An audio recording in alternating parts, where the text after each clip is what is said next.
And Rachel, when you, okay, there we go. Okay, Whenever. it's just, I have a loading bar for YouTube. Okay. Oh, although it says it's now streaming live on YouTube.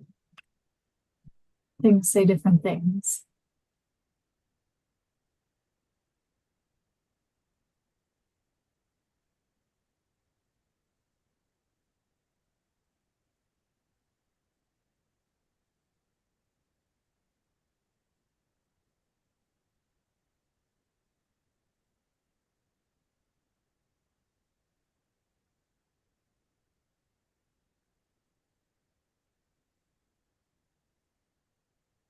Okay, letting folks in, and I'm going to start the Zoom recording as well.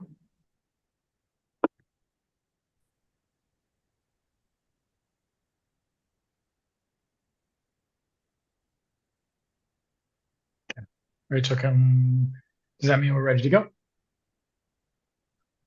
All right, Tracy, take us off.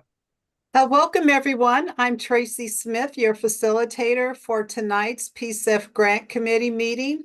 Our meeting will be from 6 to 8 o'clock. We'll review some of the virtual participation check-in guidelines. The committee is open to the public. We will have public comment around 6:05.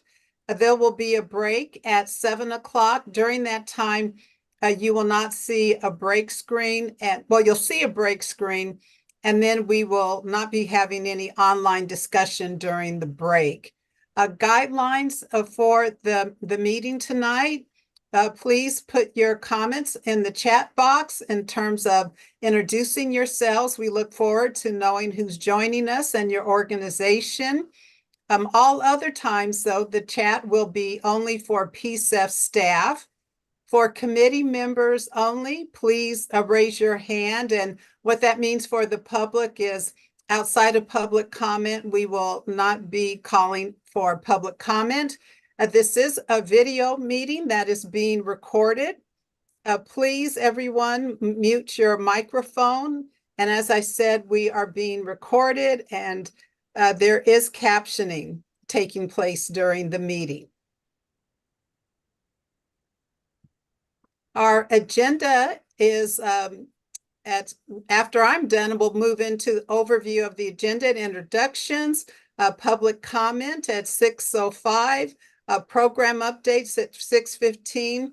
And the meeting today will be focusing on discussing collaborating for climate action, funding opportunity, full application process, and criteria. And again, we'll have a break, a 10-minute break at 7, come back and finish the discussion. And at 8 o'clock, we will have a meeting. We will close. So now what I would like to do is we'll move on to the next, is to have introductions of PCEF committee members. As I said, I'm Tracy Smith, your facilitator. I will start with Robin, Robin, you are first on my screen. Thank you. Good evening, everybody. Robin Wang, our committee member, he, him. It is a beautiful evening tonight, so thank you for everybody who's attending right now. And just a heads up that I do have a hard cutoff tonight, just prior to 8 o'clock. So thank you. Tracy.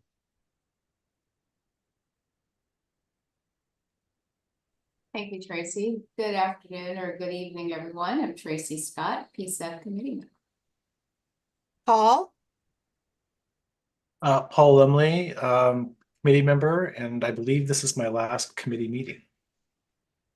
D'Angelo. I do want to say I've enjoyed the experience with everybody. Thank you.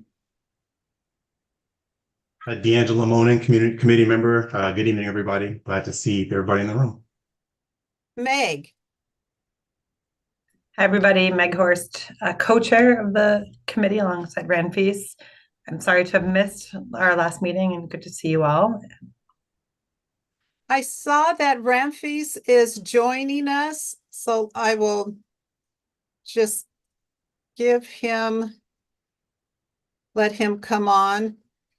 In the meantime, Sam, why don't I move to you for you to introduce staff, and then we'll come back to Ramphis. Okay.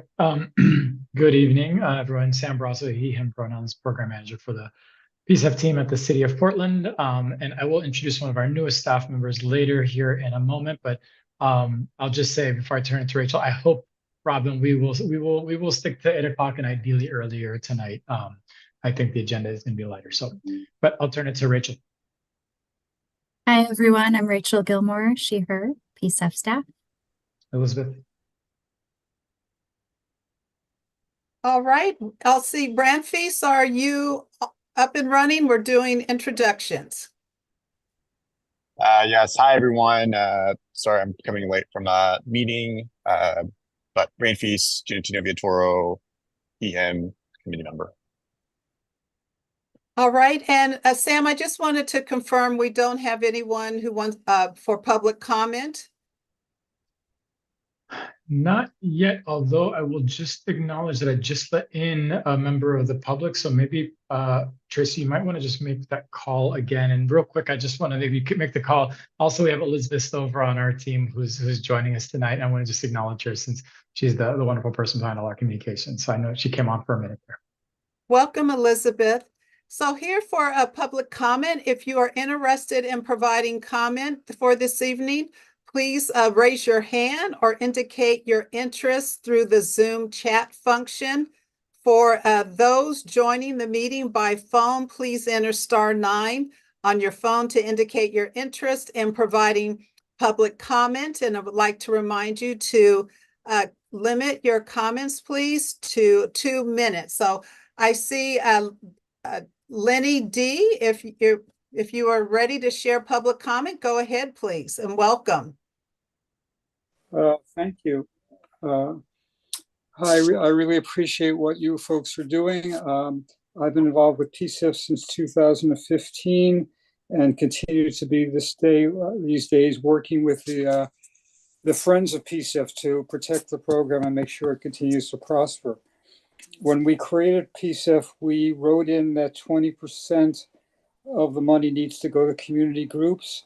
You folks have done an incredible job in reaching that goal. I'm way beyond that goal. But as we move forward, there's a couple of areas I think we need to address. One is the public continues to be unaware of most of what PCEF is doing. And I keep getting asked all the time, what's up with PCEF? So we need to figure out ways of getting bigger projects going that have more public, that the public can see in very concrete ways. The proposals of these 10 projects have that opportunity, and specifically they have an opportunity to deal with carbon reduction, which is in terms of fending off right-wing attacks. It's been a major part of right-wing attacks is the fact that they think we're not getting any carbon reduction. So I think this is a wonderful opportunity, and I look forward to what you folks decide to do. Thank you much. Thank you, Lenny. Is there anyone else who has public comment? I don't see any, Tracy. Okay. Would a committee member like to respond? There was also public comment that was sent via a letter. And so if I could just have one committee member, if you would like to respond. If not, we'll move on to the next agenda item, which is program updates. Meg? Yeah, I can respond to Lenny, and maybe another member will respond to our written comment. But thanks, Lenny. Appreciate all your leadership on PCEF for many years now, and your watchdog advocacy approach. And I hear you on the communication. I know PCEF staff has been staffing up in terms of communication to tell our story about PCEF success stories. And I know there's always more that we could do. So I just appreciate that urge. I know that one thing, I'm seeing more signs around town that show where stuff has been funded by PCEF. So hopefully that's one way. But I think if you have ideas, I bet staff is all ears to hear ideas about that. And then, yes, I concur that these projects we're discussing tonight have that potential for high impact, high profile, high awareness raising. So I think we'll take it that seriously. So thanks for tracking. Robin? Yeah, I don't believe I received a copy of the written comment. So if you could send it to us after the meeting, I would greatly appreciate it. All right. Any one last comment if a committee member has it? All right, Sam, turning over program updates to you. Thank you. And thank you, Lenny, for sharing your comments. One, just a big momentous mark here. Last week, Council approved our third round of community responsive grants, which is significant and a huge milestone. And it was incredibly smooth. And I think it's a testament to the updates, the changes, our evolution. To date now, we've invested and awarded well over 200 million in community awards. I can share, folks, that is likely some of the largest, and in that package alone, 92 million is some of the largest awards that have been made at that scale to community-led projects, both certainly within the city, probably certainly within even the foundation landscape in one go within the state. So we're really just excited about that. And I think it's an important moment to acknowledge, in part because that is the core of what PCEF was designed to do. It's certainly the core of what we continue to do. And it's the bulk of what our staff are focused on, given the close work we do to help innovate and implement and support the project implementation with our community organizations. So I will talk about staff recruitments in a second, but we're really excited and motivated to quickly move and getting now all of these groups contracted so that we can begin these projects. And this is important for us because, as you know, we took a year pause in funding. And I think a big effort as we move forward, and we will come back to you all later this fall and be discussing this, is just some of the changes, updates that we're thinking about more broadly around our community responsive grants. And a big part of it is also getting much more consistent in our annual cycles so that folks have a better ability to predict when we're coming out and understand when our award decisions will be made. I think that was certainly a challenge here. So that's an important acknowledgement, and we're excited. And I think there's just a big elation within staff so we can continue the work moving forward. And we've actively been organizing our portfolios and beginning organizing our projects a while ago, but now we've got the green light to go ahead.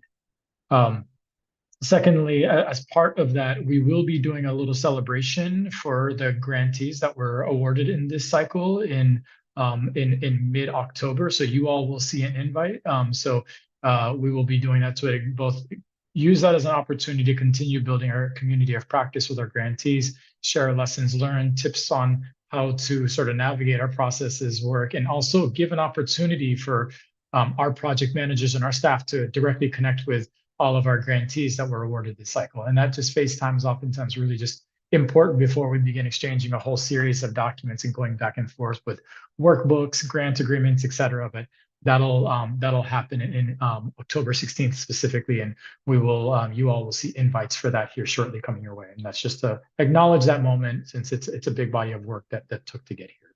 So that's that. And then moving to staff recruitments, we've been busy staffing up, and we shared that with you all, but just verbally to acknowledge that last week. So we're now 8 days, or not 8 days, but 5 or so days in for 6 of our new staff members. And I'll start, and then I'll introduce the last one here who's with us here, and I want to turn it over to them. But we've got Katja Reyna coming on board as our regenerative agriculture and green infrastructure project manager, coming over formerly as the executive director at DPAVE. We've got Pramod Jacob coming in as our transportation decarbonization project manager, coming over from previously at Forth.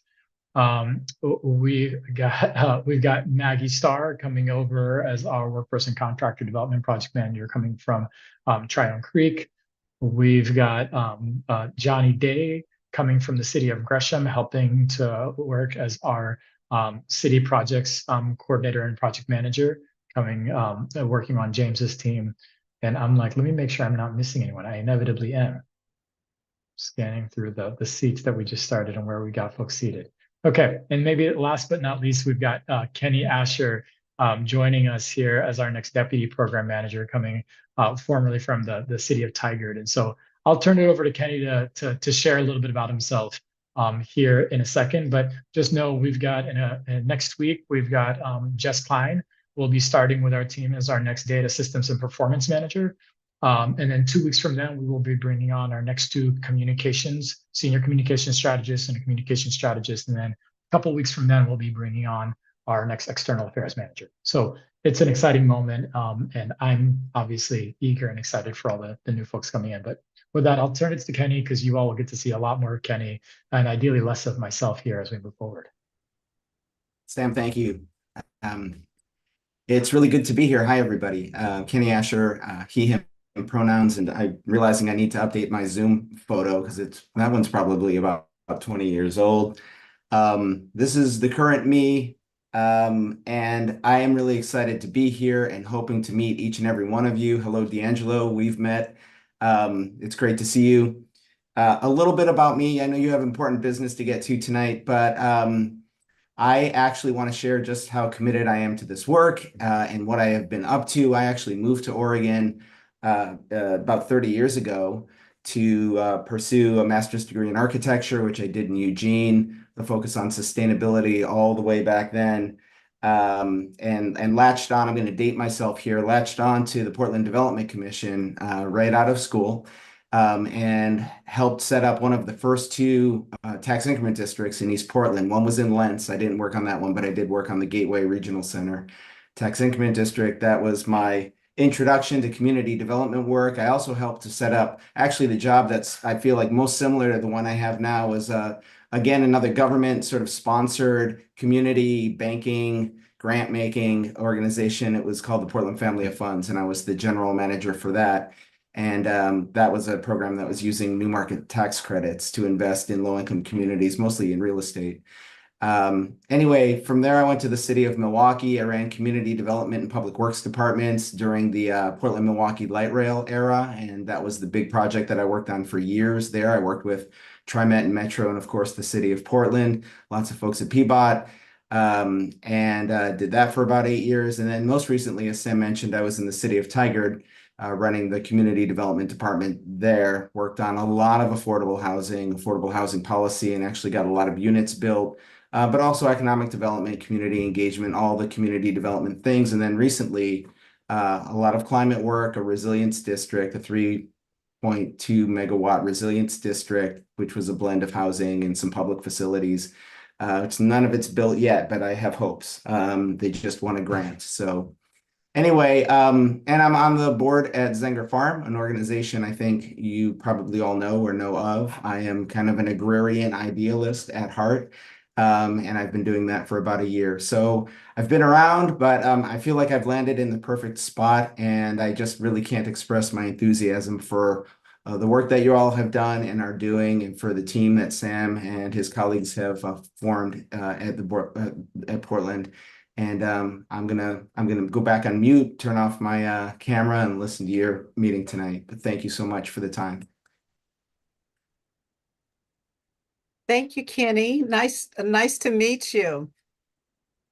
Okay, Sam, are we turning the back over to you on the discussion? Yeah, and so just one more thing, and I think Paul, you acknowledged it. So Paul, I know that Paul has shared with the folks that Paul will be rolling off here, and so we've got big shoes to fill and some work to do. So just stay tuned, folks. We will follow up, and I know we're going to be leaning into Paul and his network to think through on bringing on additional committee members. But we will be sharing that content out around the recruitment as we update that and make sure that we're using this opportunity to bring in also a replacement for Paul. So I think that's primary updates, but I don't know if any folks have questions for me in particular on RFP3 or the staff recruitments before I move on. Meg? Yeah, well, welcome to the new staff, Kenny. Look forward to working with you on the committee, and happy to have another regenerative ag promoter at PCEF, since that's the area I represent on the committee. But Sam, I'm glad to hear new staff, but you did flag to us that some potential halts in hiring due to the hiring freeze at the city. And yeah, I just know we've struggled to staff up over the last few years as the fund keeps growing and our responsibilities in multiple funding areas grow. So just curious if you could comment on the hiring freeze and how you plan to navigate that, and if there's any role for the committee in any of that.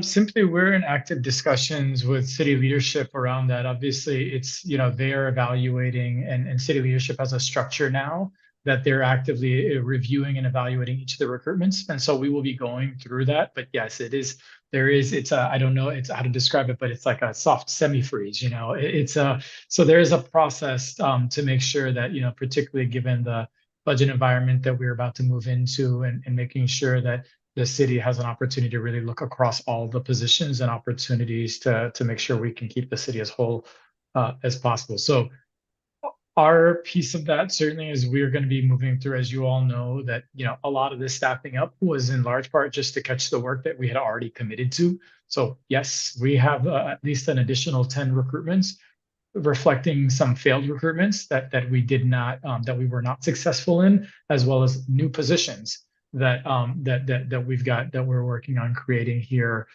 to both capture folks that are being promoted and backfilling their roles and others. So we're going to be working through that. Some of those initial instructions around how to move through the process have just been moving through, literally coming to us this week and late last week, around how do we navigate some of those new processes so that the city can effectively manage its workforce. So I think that the question in terms of for the committee, a role for the committee, it's to be determined. I think we're at least initially going to start with the existing process and work to explain the critical nature of the positions we need to recruit and why they're important for both PCEF and the city. But so TBD, we will see how that works. But at least it's just to say that we've done really good on our progress for all things considered, given what it means to hire staff in the city. We've done a really good job, and there's now going to be some more hurdles. We'll see to what extent that means in some instances where we have to delay hiring some positions, and that delay may be until likely the end of the next budget season, when there's a full extent and understanding of the movements that need to happen to catch folks that may be laid off. So I think that's the role for the city leadership to sort of decide which positions can move forward now versus which need to wait until we move through this next budget process.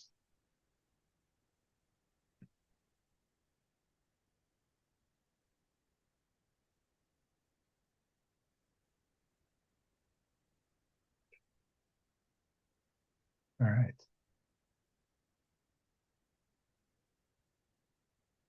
Then I think I will move us to the next place if there is nothing else lingering there. But I mean, the bright side, y'all, is it's every time we get new people onto the team, and just that there's a lot of just additional ideas, thoughtfulness that comes in. Yes, we've got our work to do to ground everyone in the work, and that takes, I think, better part of probably a year for someone to fully understand the job. But we're also pretty excited about, really excited about this. There's certainly no shortage of work to go around. Okay, I'm going to go ahead and move us to the Collaborative for Climate Action opportunity, and both discussing and this is really in large part following up to the request that the committee made 2 weeks ago for greater clarity in the next steps as we move from the 10 applications that are advanced to this process, and what do they need to go through? What is the committee's role? What is going to be staff's role? What is the role for external folks? So that's the hope here, is to walk through that. And here we're not looking for a decision tonight, but for feedback. As you all know, that we starting from when sort of we originated this funding solicitation back in early May of this year, and turning around and developing the LOI, we've wanted to, in each of the instances, we've wanted to make sure that we're expediently moving along, and certainly in some of the necessary steps, we've taken more time here. So I think you'll hear us walk through the steps here, and our hope here is that we get good, robust feedback from the committee. What we will do, and we expect on the other side of this, is to turn around, refine the criteria, refine the process, make sure that is really clear as day for all the applicants as well as for the committee, and invite folks so that they can formally submit their full applications. But just as a stepping back, as a reminder for the committee, this was designed in large part by the committee in recognition and capturing some of those excess funds, and excess meaning additional projected resources that the city economists projected last December. As you recall, a good portion of those resources we did program back into climate projects hosted by city bureaus. And so this set aside this balance of 100 to 58. You all moved to create this process to invite high impact multi-stakeholder projects.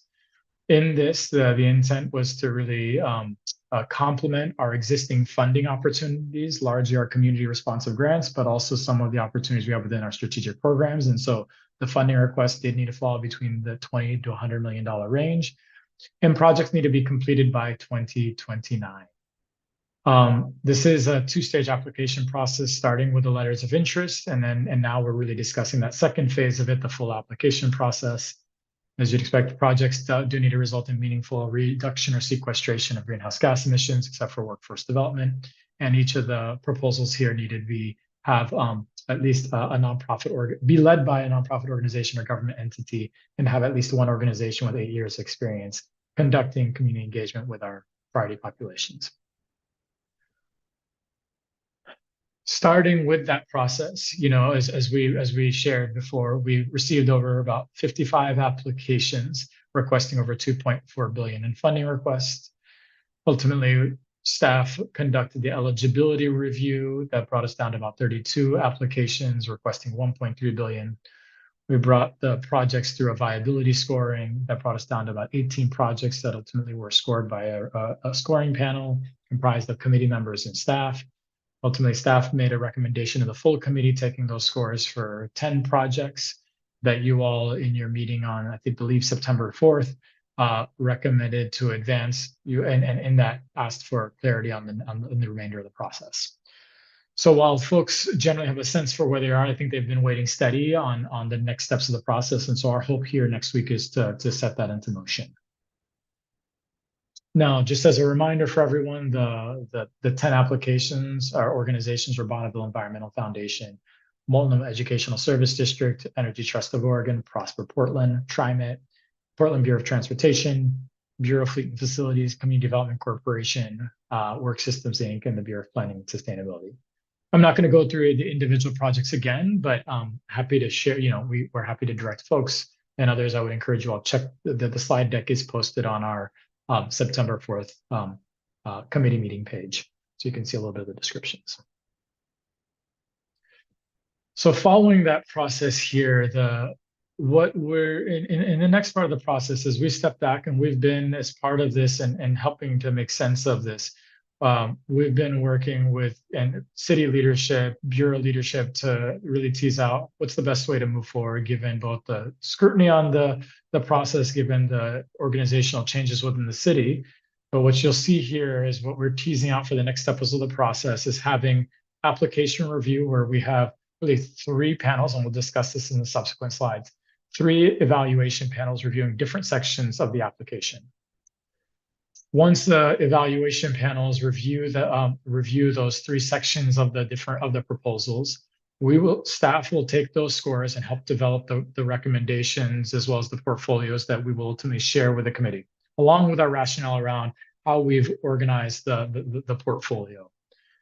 The committee will then be invited to deliberate on those recommendations and ultimately make a recommendation to City Council, at which point then it'll head over to City Council for its consideration. The draft schedule here is that we will open up the applications a week from this coming Monday, but we will be reaching out to all the applicant organizations and giving them the please proceed and begin to work on your applications, just to give them the benefit of that initial week. But the formal sort of application is not going to open until September 30th. And that's in large part because we've been making this migration for a little while now into the web grants portal. It is the city's sort of branded portal to take in grant applications. And it allows us to manage reporting and everything else on the other side of an award. But it's been an important effort. And we're the first city entity across the board at the scale we are that has begun doing all of our grants and web grants, including our community responsive grants. And so there's some still fine tuning of that platform so applicants can submit everything and it facilitates the ultimate reporting on the other side, the evaluation, the scoring, etc. And then we will begin doing the application review. We'll give folks 2 weeks to do their review of the 10 applications, and then we'll have the evaluation panel meetings in that sort of late November period before we do our committee review and deliberation and bring the recommendation to you all in that early December period, the first couple weeks of December. At a high level, the 3 sections of the evaluation criteria. Robin? Yeah, going back to the last slide, can you comment on when the city council will be reviewing whatever recommendation? And it's right by year end, so I'm just kind of curious: is this going to be the new, or is it going to be the old?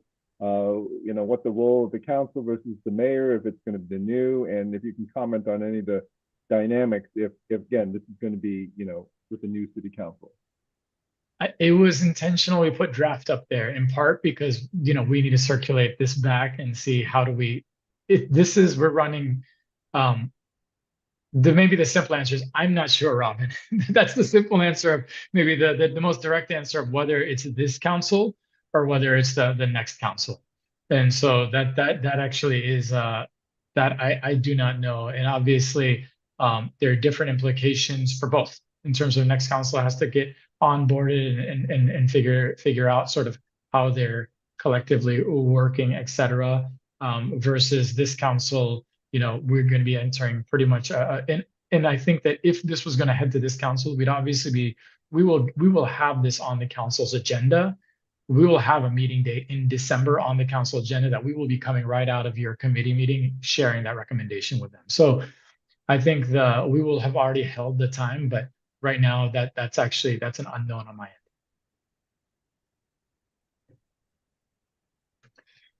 end. But certainly equally a question. Renfis? Yeah, just a clarifying question, Sam, or actually just a question about not a clarifying question, a question just about this updated timeline. Does this at all impact any of the applicants? I think some of them were hoping to leverage federal funds. Just kind of curious, just to be aware of that. Yeah, it's I would say that there's certainly at least one organization where we're firmly aware that this timeline, we believe should work for them. Although we will need to follow up next week and really finesse that. So that there's Renfis, my understanding is there's at least one applicant in here that has that will absolutely be relying, that is seeing this as a key portion of their match for their federal resources. And we believe this timeline would work for them, but we will be confirming that next week.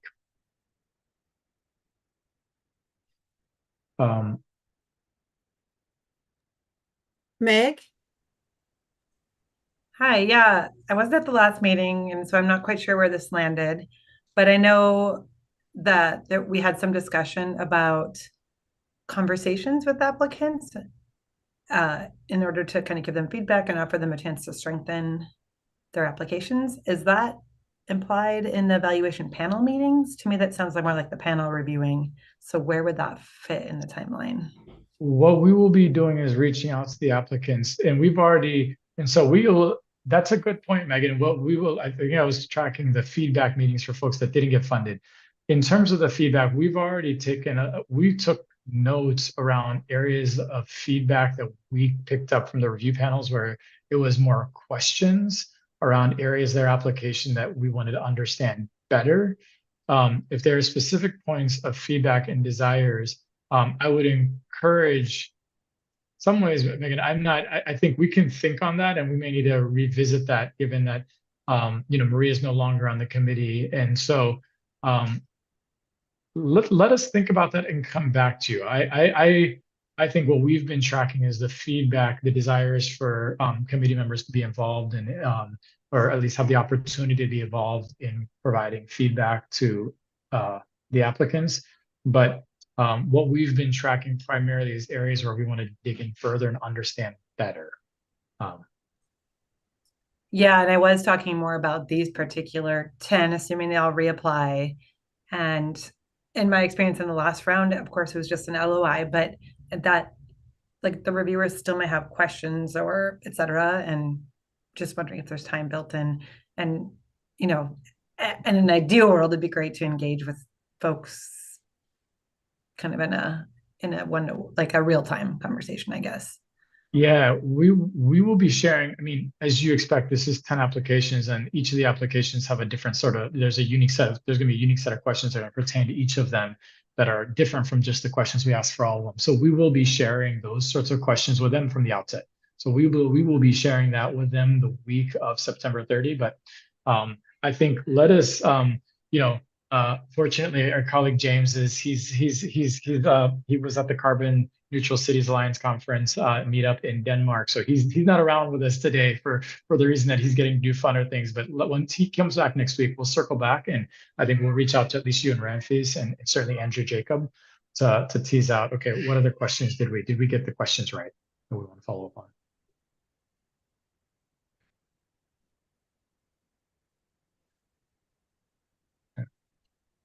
So at a top level, the draft evaluation criteria that we've been parsing this out into is really the direct project benefits, the climate impact, the budget, and then the timeline. And we had a lot of conversations on this, and really the first two, particularly the direct benefits and climate impact, we really are seeing that as numerical quantified criteria. So when we talk about direct benefits, quantifying whether we're talking about a transportation project, what is either the increased or reduced transit time, and how does that result in a direct benefit to a household, or what is the direct utility income benefits that are coming from a project, and how does that benefit? So that is going to be a quantified attribute, and the same goes for our climate impact, and our analysts will be doing the analysis on the climate impact. Staff, whereas budget and timeline is going to be a staff review, but as part of this scoring criteria, we went back and forth, and as we discussed this with both bureau leadership, city leadership, there was a clear like this is where the bulk of the outcomes are, and a lot of it is quantified, and we want it to be really clear and objective. So this is set to be scored by PCEF staff.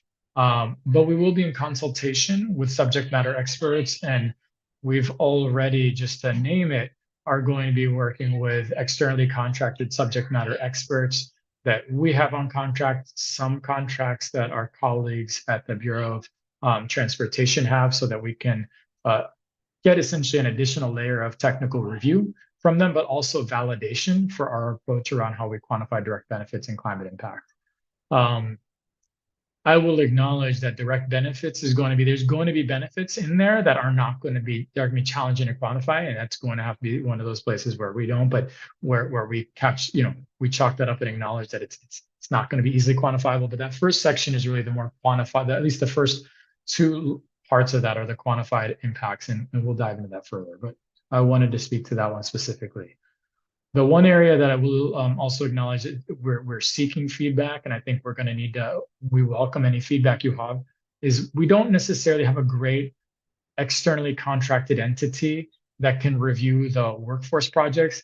We have our own internal framework, how we review them in terms of just the, just the evaluating the cost effectiveness, graduation rates, placement rates, retention, demographics, et cetera. But that's an area where we don't have as great an externally contracted entity. And so it's an area where we are seeking feedback on that. The second sort of, and we'll dive into each one of these in the next subsequent slides, but the second at a high level sort of breakdown or section of the scoring is the coalition approach, the community and economic benefits, the climate resilience co-benefits. Here, this is going to be, this is less, in some ways, a little bit less numeric. In some instances, this is going to be reading more qualitative information around the expected outcomes, as opposed to sort of numeric outcomes that are going to be spoken out here. And so here we have external review panel members selected by the deputy city administrators, and that would include the selection of 2 PCEF committee members. So folks will at least have some, there will be a connection there. I want to name, I think that there's an important part here that given the profile of this funding opportunity, given the adjustments within the city organization and structure, this was important for city leadership to be engaged here, in part because they did want to ensure that there was a good process given some of the concerns that were laid out last time. So that is the role here. And then the last section we have here is really more explicitly speaking to workforce and contractor equity approach. So really explicitly thinking about the workers and contractors in the job and how we're thinking about those opportunities, the diversification and the quality of those opportunities. And here we're looking at a review panel comprised of external members, likely some members from our High Roads Advisory Council, as well as city staff selected by deputy administrators, likely city staff that have engaged in other workforce and contractor equity efforts. So that's at a high level. And the next slide is what I'm really going to be diving into is what is the sub criteria that are in here. But I wanted to just start with this at a high level.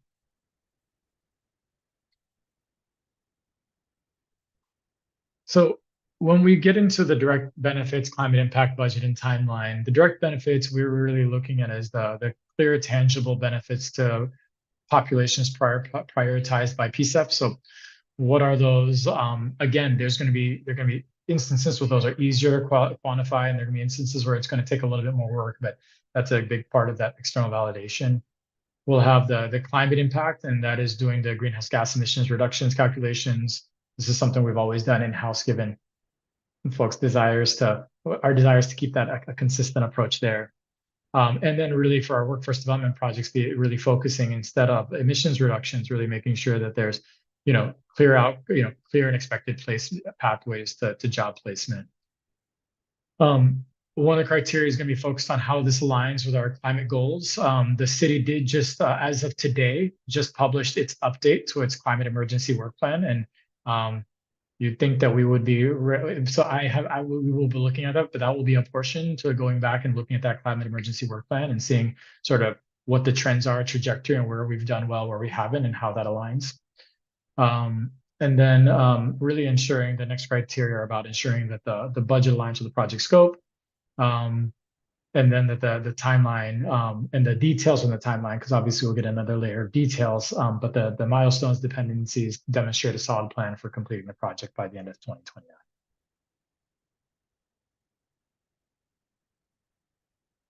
The next section here is going to be really 4 key sections in here. This is looking at the strength of the coalition partnerships, really ensuring that there's strong and effective partnerships within the coalition, including meaningful collaboration with community with clear roles and commitments from each partner, that there's local and economic business benefits, that the project contributes to the growth and sustainability of local businesses and delivers positive local impacts. That is a criteria that we don't explicitly have historically, and that was an important attribute that was expressed as we think about the scale of these resources. In addition to direct benefits, thinking really larger, what are the community-wide economic benefits? And then additional co-benefits, and those are going to show up in different ways, whether those are environmental co-benefits, whether we're talking air quality, addressing air quality, or addressing other social benefits, whether it's community cohesion, et cetera. And then just community-wide climate resilience. And so what you'll see when and I think we're starting here in order to have this dialogue and get feedback on what's in here, where you'd want to see more clarity. But what you're going to see is in the subsequent draft that we post, ultimately, you'll see a clear rubric with these elements spelled out even further. And that's and for those, that's 20 points. And then the last 20 points is associated with having really a clear approach to worker and contractor benefits. So there's just a clear strategy with tangible outcomes for workers and contractors.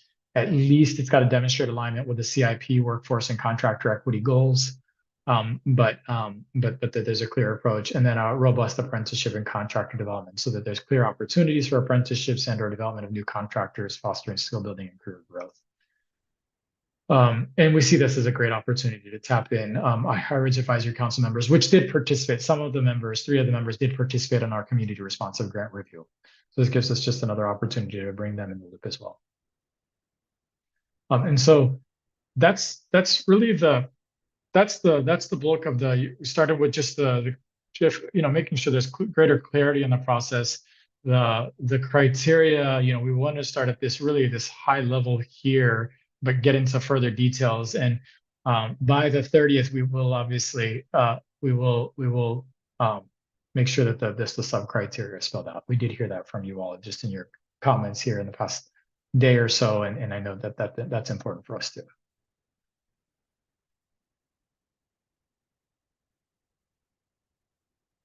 Meg?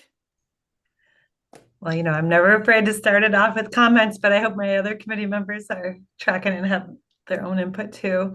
But Sam, I have 3 pieces, I guess they're questions or they're pieces of feedback or requests.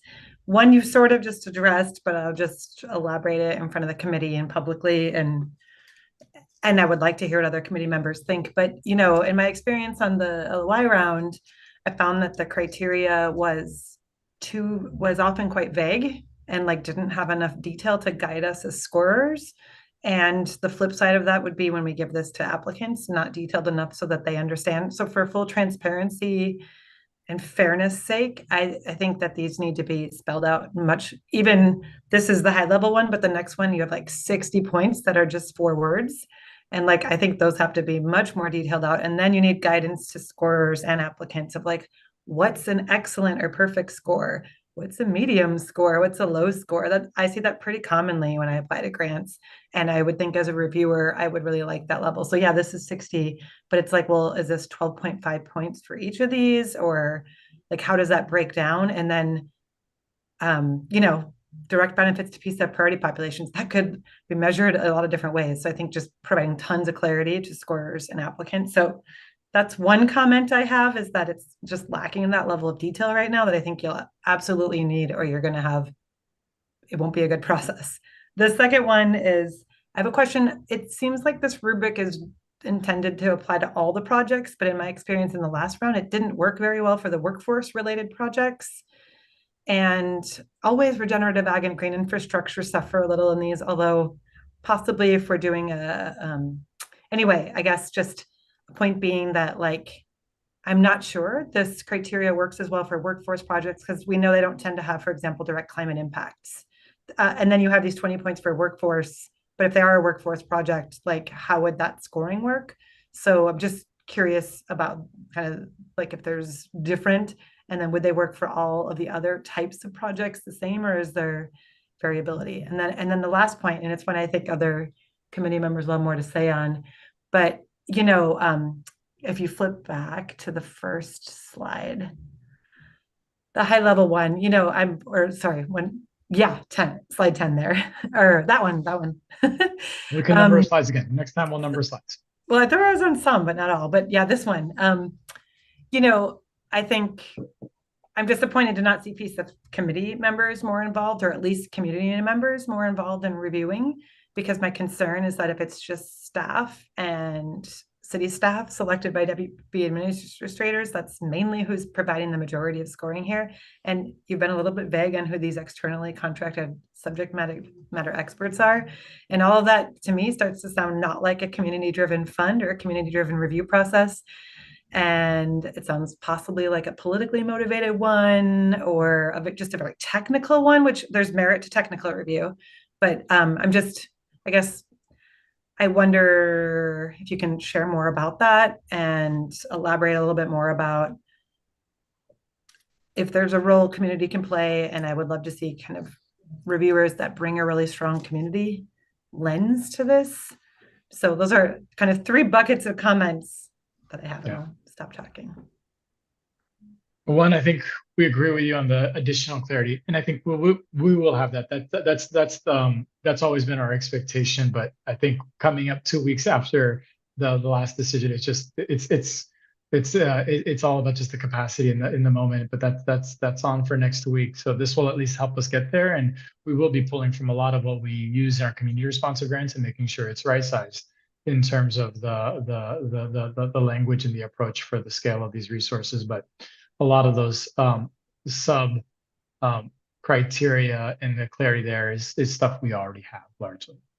On the selection, on the external review panel members and selection, I think, one, just to acknowledge what I said, and I think it starts back from the very beginning. These are significant projects. I mean, there are projects all the way up to $100 million in here, and as you'd expect, there already has been active lobbying in that profile. There is a high profile in these projects, and as part of that, it was pretty clear for city leadership that yes, equally for them, that ensuring that there's a good process is really, really important. And so what I would encourage committee members to reach out to city leadership and emphasize the importance of those perspectives and community perspectives on there. I believe there will be community perspectives on there, but I think I hear your points there.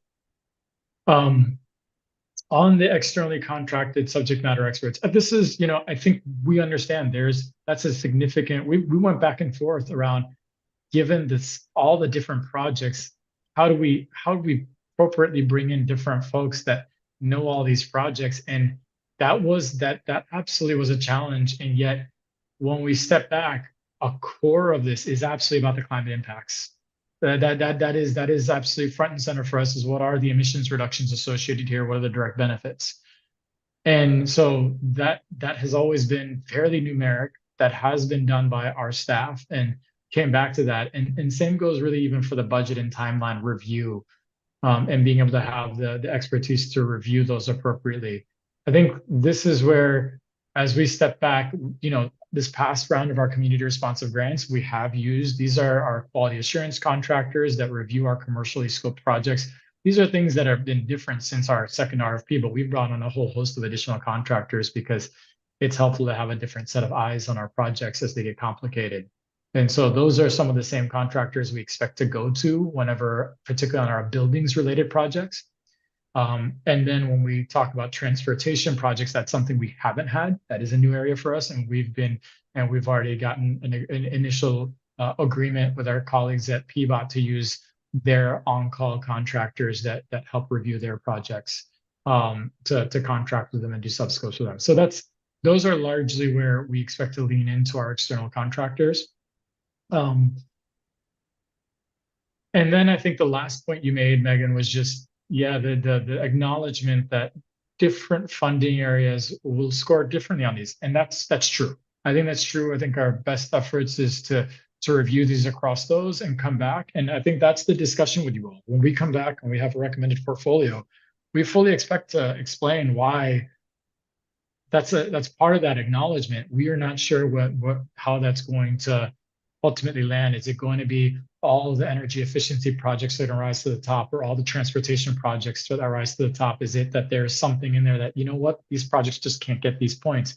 And that's our job, to come back to you all and explain, hey, here are the projects, here's what we're recommending for these exact reasons. So you're going to get that from us on the other side of it, to try to balance for that, but there's no perfect way to address that in criteria. And it's something we've seen in our community responsive grants, and we expect to see that here. But I think that's good. The onus is on us as we come back and we rationalize and explain, here's the scores, and here's the recommended portfolio we're bringing to you. Robin, we'll move on to your question, and then Sam, after Robin, will take a break. Yeah, thank you. Meg was diplomatic in one of her comments, and I'll be a little bit more blunt, I guess. I think, with the community responsiveness, response grants, there's complete independence between the reviewers and the applicants. And, my concern here is that, for a lot of these criteria that you have on the screen here, there's going to be city staff that's appointed by city leadership, who will be reviewing city proposed projects.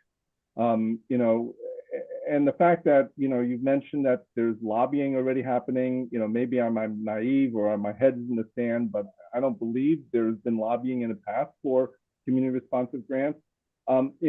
This just smells backroom deals, smells limited transparency. And I'm quite frankly concerned that there might be pet projects that might be pushed through the project process, given how the reviewers are selected and how these points are allocated. And then when you fast forward to our deliberations, at some point, I think you had in December, we'll probably be given, a matrix, some scores and some numbers. at which point, it's going to be very difficult for us as a committee to question, the integrity of those scores because it's a number. And who are we to say, this should be 5 points versus 10 points versus 50 points? It's going to be almost impossible for us to, as a committee, to question that. So I'm just very concerned, and maybe I'm paranoid, but it doesn't smell right. So.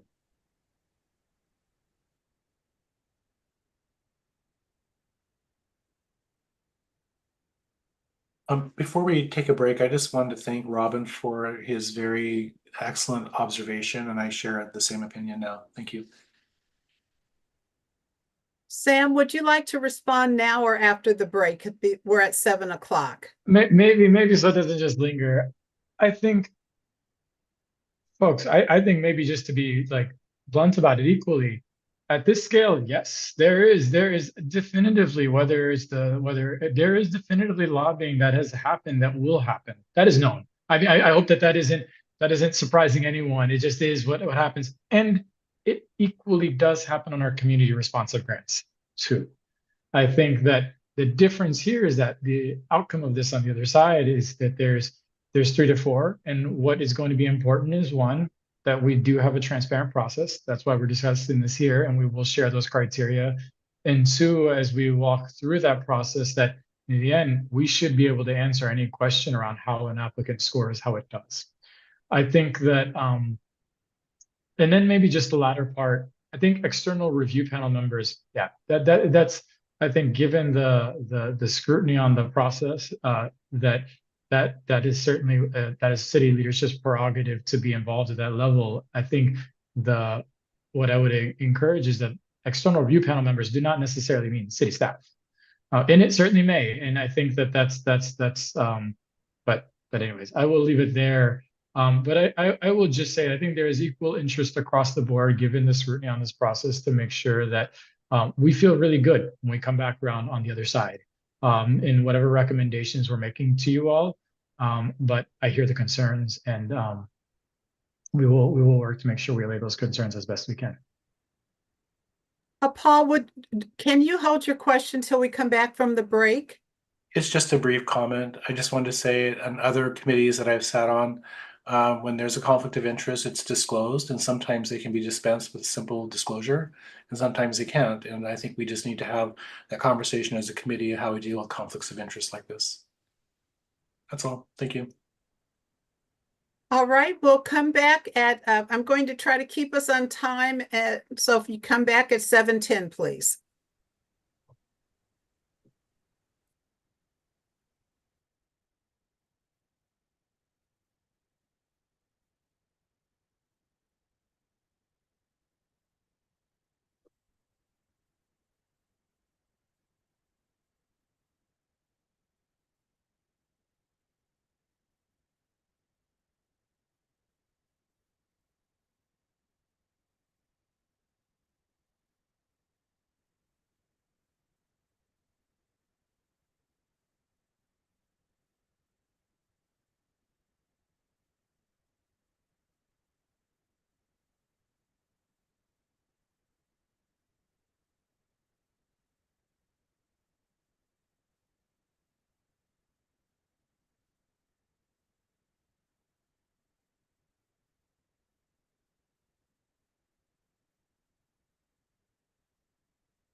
welcome back, everyone. Let's see. I just need to turn the lights on. All right, Sam, turning it back over to you. Oh, and Sam, before you begin, Robin, you have your hand raised. Yeah, I just wanted to comment on Sam on your comment right before the break, and then I'll be quiet for a while. I appreciate the comments that you made, and I think, you know, if city leadership is concerned about, you know, undue influence in the process, which is my concern and perhaps the concerns of others on this committee, I think, you know, we would welcome, you know, an opportunity to have a discussion, you know, with, you know, the folks on city leadership to figure out a solid approach for, you know, minimizing those influences. You know, the way I see things right now, you know, like I said earlier, I don't feel good, but I'm open to having that conversation. Understood. Oh, Paul?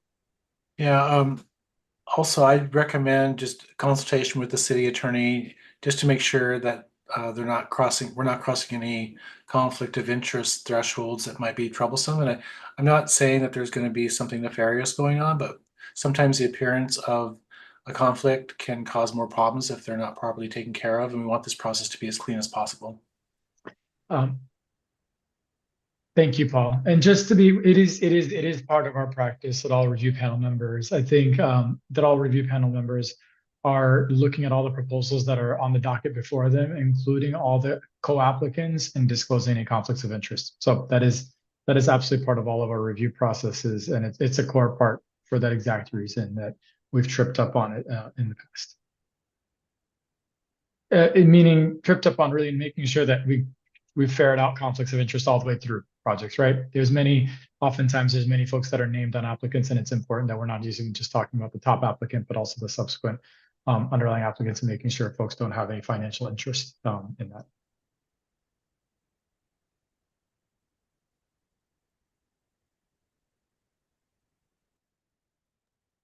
Meg? Yeah, I appreciate all the conversation. Curious, Sam, if you can say more about what's an externally contracted subject matter expert?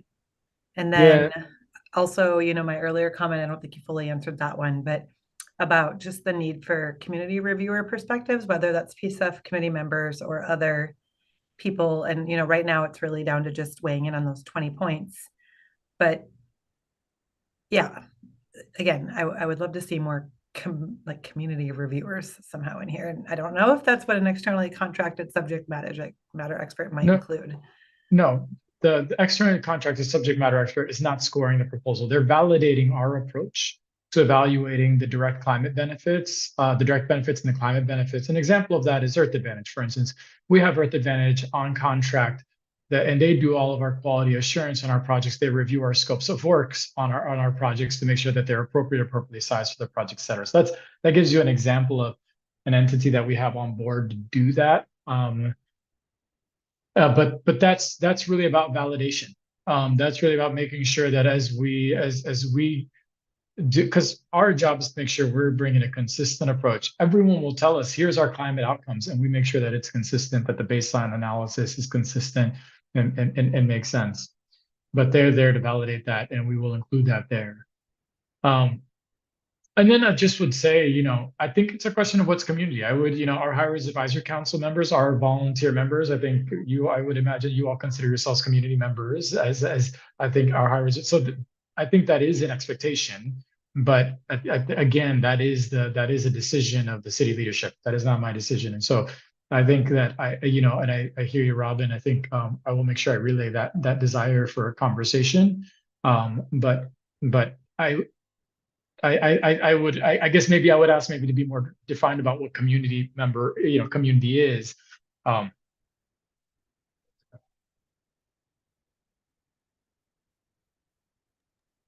Branfees? Oh, okay. So Sam, before Branfees, hold on, please. Sam, was that a question for Robin? Or was that just a I think question? it was a general. I think, Megan, when you're saying like we want to seek community, I think one, I think external members of the review panel, particularly for workforce and contractor equity approach, we give an example here because we very much expect to, but it's not our decision that there's members of the High Roads Advisory Council members. And that's, I would argue that's community members. There are also going to be at least a couple committee members on this. I think you all consider yourself community members. So I would say that I expect that there are going to be community members involved in this. Robin, before I move to Ramphis, would you like to respond? Yeah, I guess, you know, again, I just go back to the community responsive grant. There's just a high degree of scrutiny in terms of conflict of interest between us and community members and other participants. And with community responsive grants, it's a fairly clear wall, right? And there's not that case in potentially not that case here. And that's just what I'm wary about. So whether it's community members or aliens or whatever, I just want to make sure that we minimize that potential for conflict. Understood. Ramphis? Thank you. Happy Thursday, everyone. Sorry for joining a little late today. I feel like folks on this committee have been pretty diplomatic and pretty nice to each other on this one. I'll just say, the logic about city officials being lobbied and then the rationale of, city administrators now selecting the review committee doesn't make a lot of sense. It doesn't have to make sense, but, I'm going to say it just doesn't make good, logical sense. I just want to, just get back to context to where we were and where we are. When we first heard from the city about the surplus and city officials or essentially developed proposal of how to use PCEF funds, we got substantive feedback from the public concerns about this approach. And now we've come back to a process. And so we as a committee, before we get to that, we as a committee decided we will honor part of the original request, but we will take a surplus of this to ensure that there's balance between the city and the broader public of how we make the selection for how we fund the rest of the surplus. Seems like we're moving it back away from the commitment. In fact, when we voted on that, the original intent was that we as a committee would be reviewing and selecting that. We're moving away from that. So, I mean, there's nothing more else to sparse beyond, I think, the context setting, where we've been, where we are. Sam, I'm curious, who you refer to city leadership. Could you be more specific? I've been in Around- Congress. Go ahead. So just to be clear, I guess it'd be really important for me to be clear when it comes to the role of deputy city administrators being involved in the selection of the review panel. Who made that decision? I'm not sure. What do you mean who made that decision? This proposal that we're seeing right now. Correct. We're seeing here that external review panel members selected by deputy city administrators. Who made that recommendation? Who made the decision to make deputy city administrators have that role? It was communicated to me by our deputy city administrator, Daniel Oliveira, but I do not know who made the decision. They have a leadership team that's comprised of them and city administrator and Mike Jordan, city administrator. Okay, that is helpful. I appreciate you answering that question. What I will just say to the committee members here is we're in a city transition. And I'll be frank, I don't know which or who or how any deputy city administrator has the time or bandwidth to take the time to interview new panel members, determine their qualifications to be reviewing these applications in a manner that's both timely and done well with the integrity that we expect in any review, period. So I'm just going to say that. I don't know how they're going to do that. There's a flaw just right there in that logic. We're in a transition. One, period. Two, I would hope that city administrators are putting their time and bandwidth on some of the most pressing and urgent needs for the city.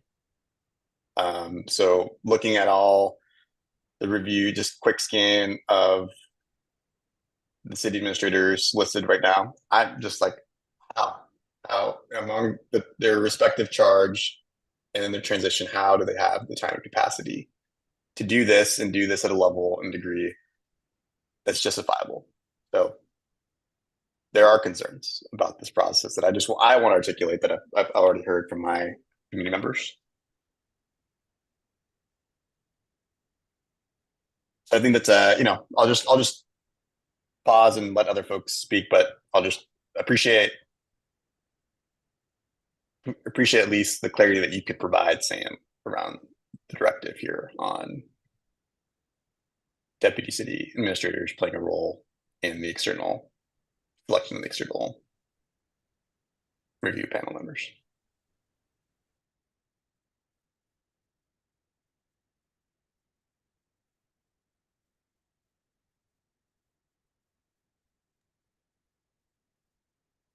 Do other committee members have comments or questions?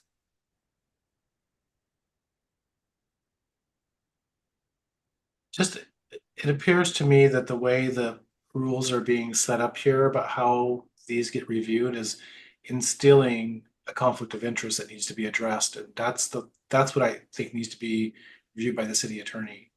That's what it feels like to me. So I'm agreeing with Ramfi's comments.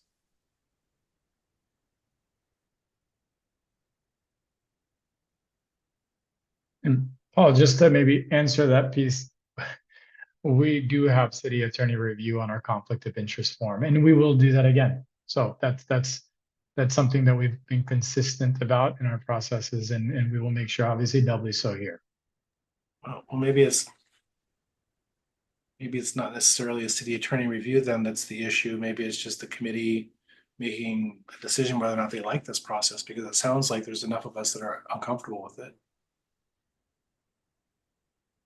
I'll just chime in here and back Paul on this one and agree and just say, I think if just following the line of logic, if city officials had been lobbied around some of these projects and then an official directed a city administrator to do this, I think it's difficult, one, to draw certain conclusions, but it is quite logical to take the moment to say, at least the process of integrity here is in question if we go down this route. So I think if I were, and I am a committee member, to have concerns about this process, who evaluates, and the scoring criteria that I think Megan already articulated, it's not well detailed.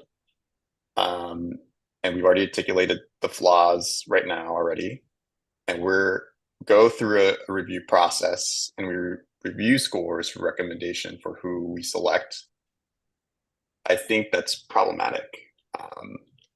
So I think that, if from a design standpoint, you already have concerns, and from a design standpoint, we get to now selection and recommendations to city council, I would hope that says something, but I'm happy to articulate that directly to city council, because I think that seems to be where we're at in this conversation. But I think that's I think just to draw the line of logic and concern here, it seems like at a certain point you might be pushing a rope with the committee if there's already concerns with the design of this process.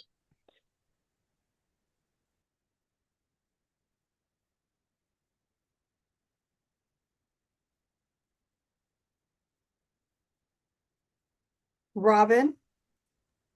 Yeah, I just want to offer a couple of clarifications from my perspective. I think, the traditional conflict of interest that we as committee members might be subject to is a little bit different. If I'm working for a grantee and I'm making decisions in favor of the grantee, yeah, that's bad. But I think my concern is not necessarily, it's related, but it's a little bit different because if city leadership is picking someone, a staff, or even a contractor, to do, there's pressure, right? There is on that individual's, livelihood.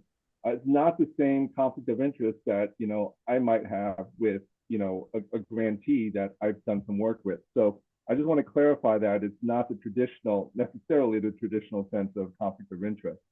And I think I would be much more comfortable, Paul, I think, said, there is discomfort, and right now there is, because this is a proposal that is handed down to us, and I don't believe there's been any discussion with us. If this is the first step in that discussion and there is ensuing discussions to figure out how this process would work, I would be good with it. But at this moment, at this stage, it seems just very one-sided.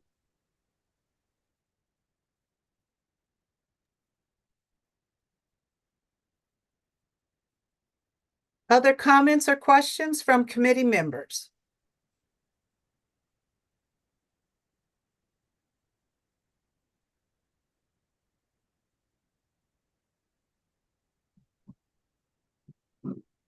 I think what I can maybe just share in that gap is that this feedback is helpful, and we will take that feedback back and share that and discuss how do we make sure that as part of the next process, we've got abundant clarity on what are the steps, how is the review being happened. But this is helpful feedback, and I just want to appreciate folks for sharing that and sharing their concerns.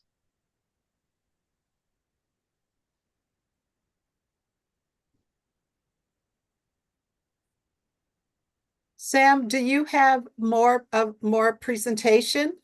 No, Tracy, I think in some ways this is where I think we anticipated this would be an early meeting, but this is the content. And so is make sure if there's any other feedback on the criteria. Obviously, we're moving to get these both finalized here in the next week and a half, and then up on September 30th here as part of posting the application. So if you've got any other specific feedback on how both we can strengthen the criteria, or if you have suggestions on, frankly, external reviewers that can be helpful in the process, encourage you all certainly to send that either to Deputy City Administrator Oliveira and myself, and I will make sure that gets routed. But I think that's the content that we have here for folks tonight.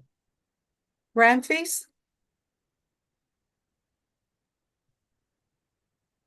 Yeah, I guess I have more questions on this. So will there be a public application process to be an external reviewer? Unlikely, given the timescales we're operating on, unlikely. We will be asking for folks to select folks, so it will not be a public application process. Okay, so likely in this scenario, city administrators would have to reach out to people they know, people they work with, stuff will know. Will all the reviewers in this proposal,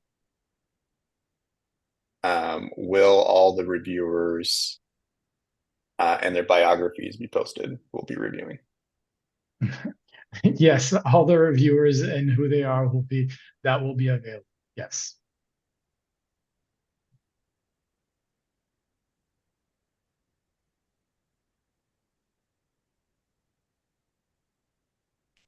So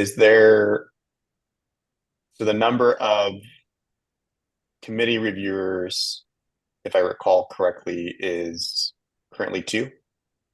I believe that's what is on the slide, correct. Who decides if we say that number should be increased? You can connect with city leadership.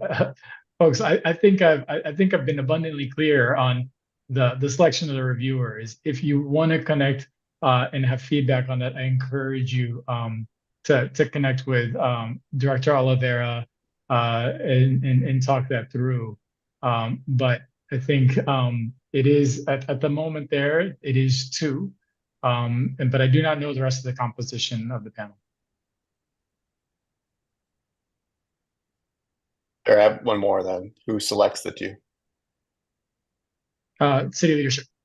I mean, I think what we want to know first from folks is who's interested. I think that's just the starting place of like who's interested, who's got the availability in that time window when we have the review. And then city leadership will make that selection. Meg? Renfis, did you have a response or? He went on mute, Meg. That's why Okay. I called on you. Okay.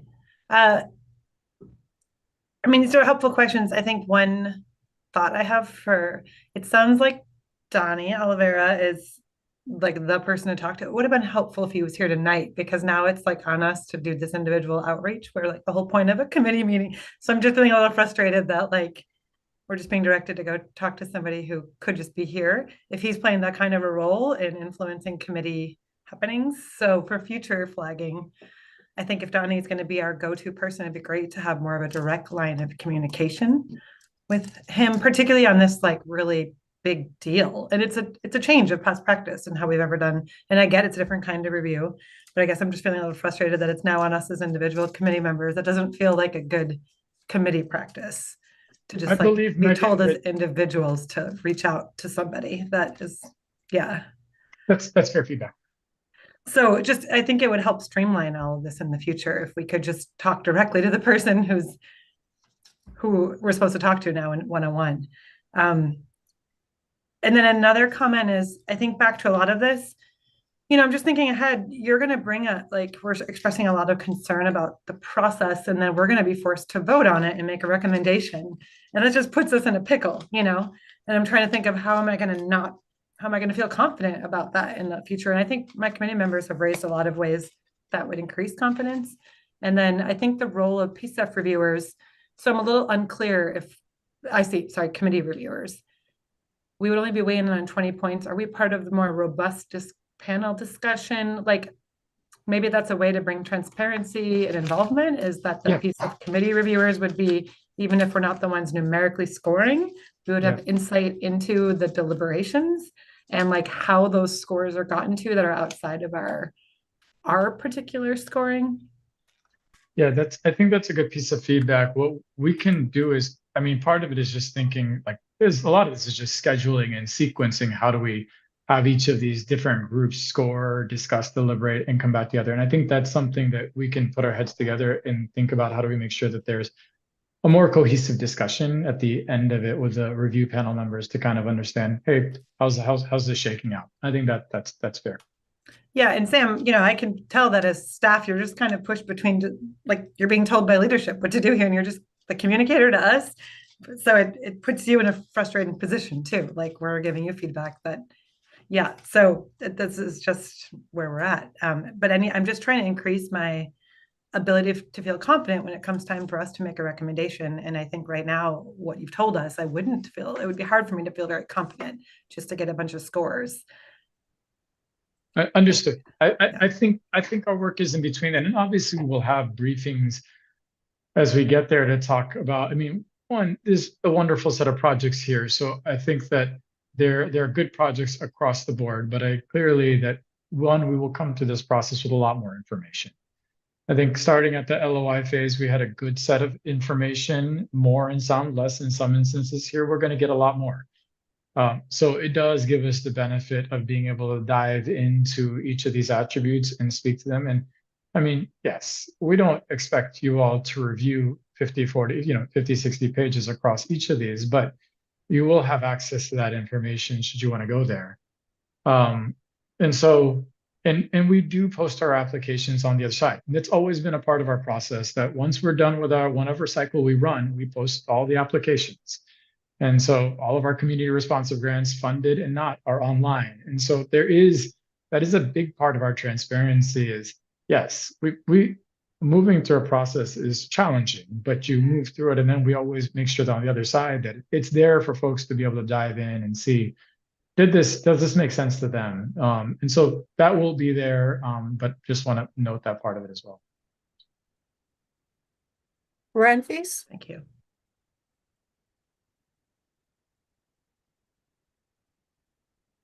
Well, I'll just say this is likely, without knowing how this has been run with the children's levy, it seems like pretty bad precedent being set here.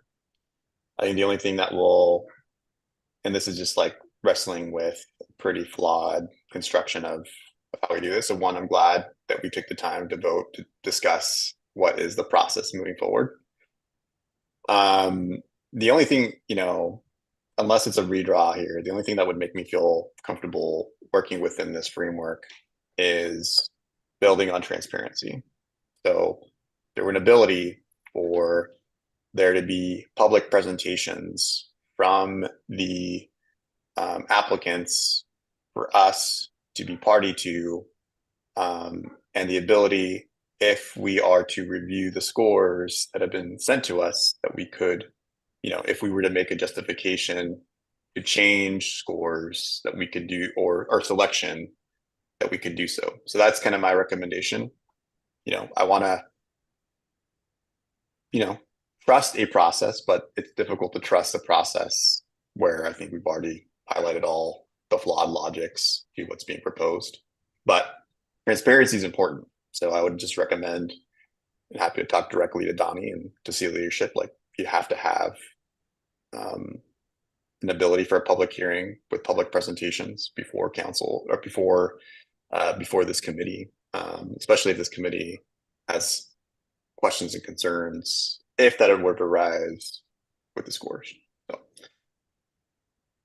Thank you, Don. Thank you, Renfis. Thank you. Any more questions or comments?